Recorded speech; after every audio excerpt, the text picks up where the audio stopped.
mode. Here we go again, y'all. Y'all know how I like to bring it in these days. Here we go again. Y'all know what it is, man. I'm about to stop saying my name. I'm about to start pointing it at. It's King Sam. And this Let's Get To It. And that's a tool with a U because I always got you in mind, man. Don't forget that. Don't never forget that. I want to start today. Give a shout out to a Newport News legend. People from a certain age group probably remember this guy named Gramps. I don't know where Gramps was originally from, but I think he used to be out the Bellwood, Randolph, Midtown area. Gramps was a official dude when he get into jail on the streets. You know, he got all types of trickery with him. I think he was messing with substances. He was in the middle of his struggle at the time. I don't even know if Gramps still alive. But I want to give a shout out to Gramps because I think Gramps was an important part of my life at a time. He taught me how to flip the switch. Like my uncle, he taught me how to fight. He used to try to put it in me, like put that dog in me. But I just say I didn't have it at that age. Like I fight, but I wasn't a dog. My daddy, he'll mess with me a little bit. Uh, Friends, but it wasn't until I met Gramps where he unlocked like that dog. He unlocked the dog. He took the leash off, and it was a process because Gramps ain't know me. He ain't know me from a can of paint. He just knew I was from downtown. I was probably the youngest dude in the unit. I was at 17. Everybody else was in their 20s and probably 30s and stuff like that. So he'd be like, "Big youngin, come here. Come here." He used to give me how he did it was he used to give me to play spades with him. So while we played spades, he was teaching me and mentoring me at the same time. And I guess, he knew what my case was. I talked to him about my case, and I knew I was on my way up. I wasn't on my way back home. I knew by the serious nature of my crimes and what it entailed. I knew, like I wished I would have went home, but I knew I was on my way to the penitentiary. I knew I was on my way to prison, and I think Gramps knew too. So I guess he took it upon himself to try to prepare me for my road ahead, just in case I got some you know challenges or some speed bumps I might bump into. He wanted to make sure I had the right mentality, and he literally over a process of months taught me how to flip the switch. And what I mean by that, he started with the physical. Like we used to work out all the time. And when I came in, like I said, I was young. I was 17. It was maybe like 5 to 6 days after my birthday, or maybe more, maybe 2 weeks. I think I got locked up on the 10th of January. My birthday on the 29th, so it was just about 2 weeks. So I hadn't really had a major growth spurt. I had one growth spurt, but it was just height. I ain't picked up no weight. Oh man, I don't know what's going on. Let me get a sip. Hold on. Get a sip of water.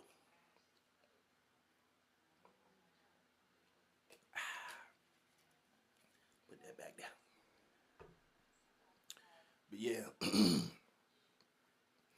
we used to work out. We'll play spades. And even if we won't gambling, win or lose, we got a set of push-ups to do. So he was making sure I was strong, working out all the time. And he was like, "Man, you need to start eating." And I'm like, "Huh? I eat enough?" He's like, "Nah, man. You need to start eating, man. You need to get your weight up. You need to start eating." And I was like, "What you mean?" He said, "Man, you need to make a sacrifice." And I was like, "I don't understand." Like, he said, "Man, you need to start giving up that good stuff on your tray in order to get the other stuff that nobody eats, but it's very nutritional." And I was like, and I knew about nutrition a little bit because my mom, she used to put that in our head about eating right foods and stuff like that, what foods do what to you and everything. So I had a grasp of what he was saying, so I didn't overlook it. He was like, man, you got to start, give your dessert away. Give your dessert away. And being that is a high, like a high demand type item, you could get a lot more than what you giving up for. And I said, what you mean by that? He was like, man, you get somebody your cake, we might get cake 3 times. He said, what you need to get is if they got any greens or any potatoes on their tray. People don't eat those. And I was like, I don't I don't want them. He said, man, you got to. That's the only way you could get by and you can get your weight up. Because they don't serve enough of the stuff you like. But you got to find a nutritional value in that other stuff and see what everybody else is like. Man, nobody don't eat their liver. You know how good that is for you? Nobody don't eat their greens on their tray. You know how good that is for you? Nobody don't eat this and that. So he was just naming off all the stuff on the tray that people don't eat. He said, man, you get this dude a cake. Tell him you'll give him your, your cake all week. You'll give him that little square nasty cake that tastes like cornbread all week if he give you the greens and the liver. And then you tell the other dude you'll give him your juice, which ain't no good for you anyway, if he give you all the potatoes. And then watch how that work. You know, you can eat those three, save a little bit. So I was like, you know what, I'm gonna try that. And I came in, I was like 6'3", 130. Within like 3 months time, I'm not exaggerating, from like the time I got to that jail, 3 months or so had passed by, and now I went from like 130 to like 195. Just working out consistently, eating all the time, nutritional stuff. And like while all this was going on, he was constantly, making sure that I was becoming aggressive when need be. Like we'll play spades, he'd be like, man, you gotta start putting on your meme, you gotta start gritting. Like you gotta start mugging out this joint. I'm like, what? And he used to make I used to be like this. He'd be like, now keep your face like that. Just leave it like that. And I used to be laughing. He'd be like, man, I don't want to see you smiling. But just, over the course of time, he built me up. And I was a little bit timid. Like I fight, but I was timid. So one day we playing spades. I don't know if we gambling. And I think it was something like a tray or something like that. And we gambling. There's some dude from Florida named Croc. Talk all the time, talk crazy, talk fly. I liked him. He was cool with me. He was a little bit older, but you know, I don't know if him and Gramps had problems, but I guess Gramps ain't like how he was talking to me all the time. For me, it went over my head. It was, I'm cool with him.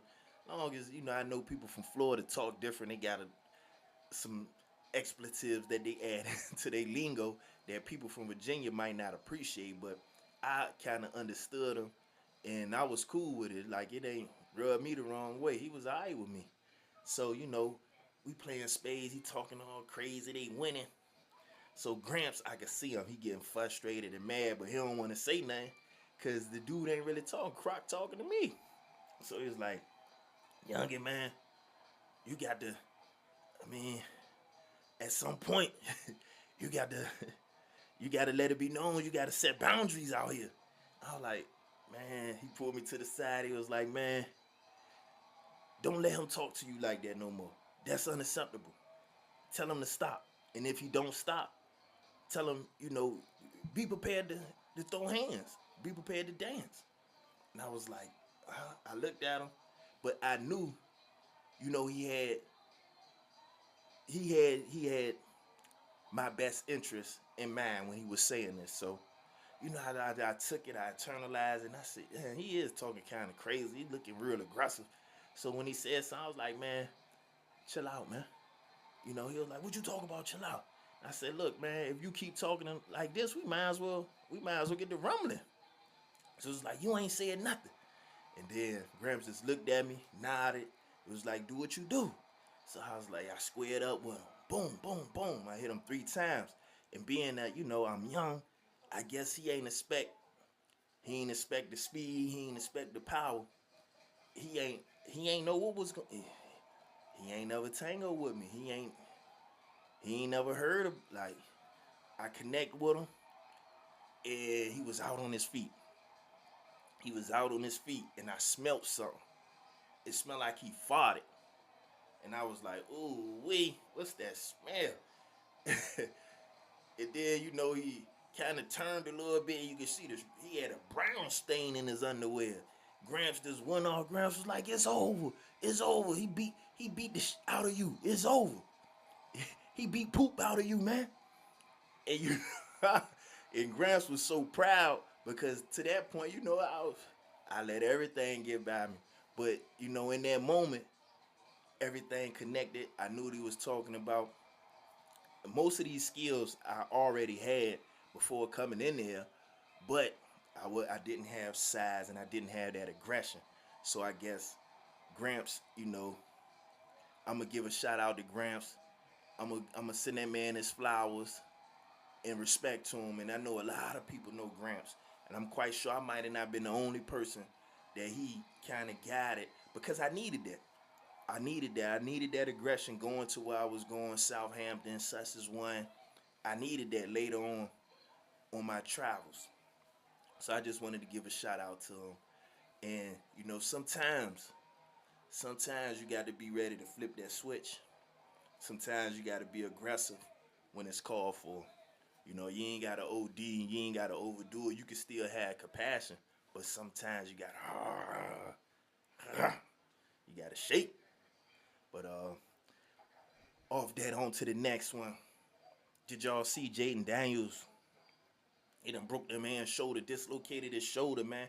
How many Redskin quarterbacks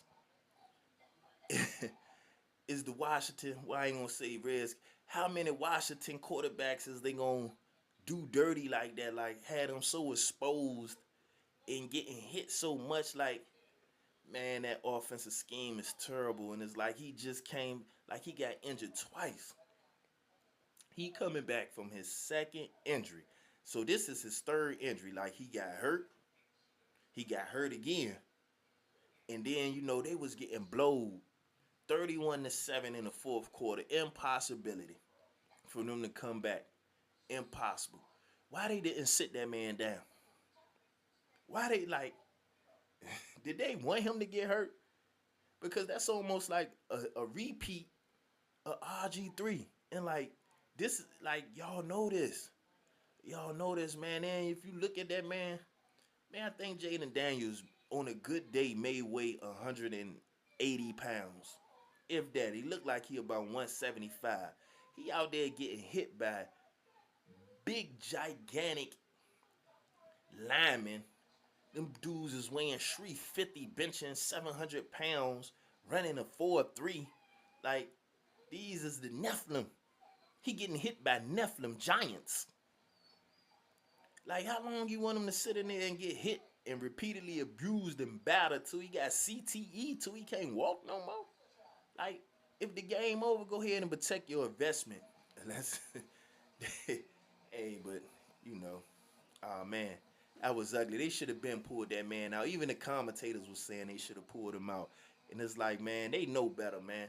This is their second quarterback. Like, soon as they had RG3, then they went through a period where they couldn't, it won't no quarterbacks for them to snatch up. They was all bust. So years later, because RG3, it was years ago. Years later, they get a prototype RG3 Michael Vick type. And, he more of a pocket passer than a runner. He's fast. He could be mobile. But they wasn't giving him the type of scheming that would exploit his passing versus his running. And they got a good offense. They got a good running back. They got good routes. They got good tools. Why is that man running like that? And he's so light in the back. He light in the back pockets. But for all y'all Commander season is over. season over for all y'all Commanders. So y'all can still watch the game, but it's over. Don't even think about the postseason. And then y'all just went to the play. I think they got to the second round last. Man, it's over now, and it might be over for more. But yeah. Now, my last thing, I'm about to chop it up and break this down and end this, cause I ain't want to go too long. I just wanted to put a little nugget out there. I'm trying to be consistent with the quality. Um, sometimes I be giving out advice, but I'm gonna stop giving out advice. I ain't, man. I'm just get up here and start talking, cause I know y'all ain't listening no way, cause I don't listen. I stopped listening to people a long time ago and just use my own judgment and discernment. So with that, I'ma just say, man, don't be listening to people just on face value. Figure out what's going on, because what you don't know, it'll come back and bite you in the hind part. It'll bite you in your back pocket. Everything you don't know. What they say, ignorant is not an excuse. That's what they say when you go to court. You don't be knowing what's going on all the way because you might be young. You might be from a neighborhood. You ain't got no college degree. Or you just your first time in the system and you just don't know what's going on. The judge gonna tell you ignorance is not an excuse for the law. And that applies to real life. Just because you don't know something don't mean it ain't gonna hurt you. Like, just because you don't know, don't do this and don't do that. Don't listen to him. Don't give him no money. Don't let him see this and whatever. Just because you don't know don't mean you can't get clipped. So keep that in mind. Use your discernment. Use everything you can, and if you don't know, you better learn. You better hurry up and find out. And with that, I'm out of here. Y'all know what it is. Let's get to a podcast with King Sam. I'm out of here.